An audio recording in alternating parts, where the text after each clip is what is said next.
Hi friends, ఇప్పుడు మనం జంతికలు వేసుకుందాం. పెసరపప్పు జంతికలు.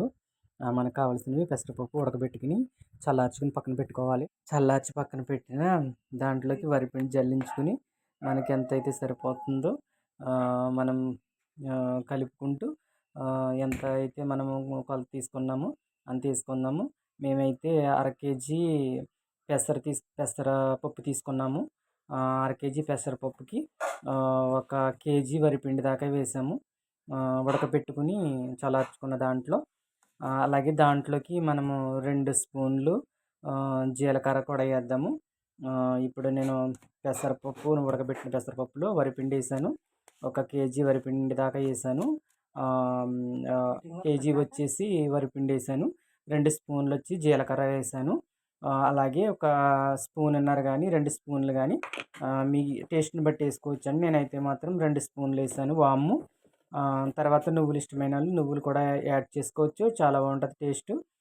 తర్వాత నేను సాల్ట్ మా రుచికి సరిపడంత నేను వేస్తున్నాను. మీరు సాల్ట్ తినేవాళ్ళు ఎక్కువ వేసుకోవచ్చు. మేమైతే తక్కువ వేస్తున్నాను నేను. తర్వాత వచ్చేసి నేను కొంచెం కారం యాడ్ చేశానండి. లైట్గా కొంచెం క్రిస్పీగా కొంచెం బాగుంటుంది.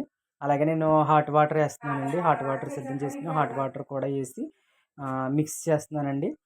మిక్స్ చేసిన తర్వాత అది స్మూత్గా తయారవుతుంది. మీరు హాట్ వాటర్ వేసారంటే కొంచెం పిండి ఉక్కి మనకి కొంచెం బాగుంటుందండి. క్రిస్పీగా వస్తాయి జంతికలు కూడాను.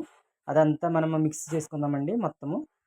హాట్ వాటర్ వేసుకుని మనకి జంతికలు గొట్టంలోకి ఏ విధంగా అయితే మనము వేస్తామో అలాగ జారుడుగా మనం జంతికి నొక్కుతుండగా మనకి ఎలాగైతే వస్తుందో అలాగా మనము రెడీ చేసుకుందామండి. పిండిని చాలా జాగ్రత్తగా మెత్తగా పిసుకుదామండి. పిసికి దాన్ని జంతికలు గొట్టంలో ఎలాగైతే వేసుకుంటామో ఆ రీతిలో మనము కలుపుకుందాము. కలుపుకున్న పిండిని మనము రెడీ చేసుకుంటున్నాము.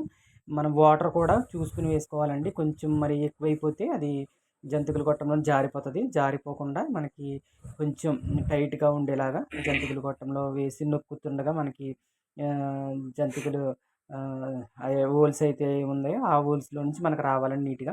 నేను అయితే ఆయిల్ కూడా ప్రిపేర్ చేసుకున్నానండి. నేను గ్యాస్ దగ్గర మొత్తం ఇవన్నీ రెడీ చేసుకుని పెట్టుకున్నాను. వాటరు అలాగే తీసుకోవడానికి మనకి గరిటె ఇవన్నీ రెడీ చేసుకున్నానండి.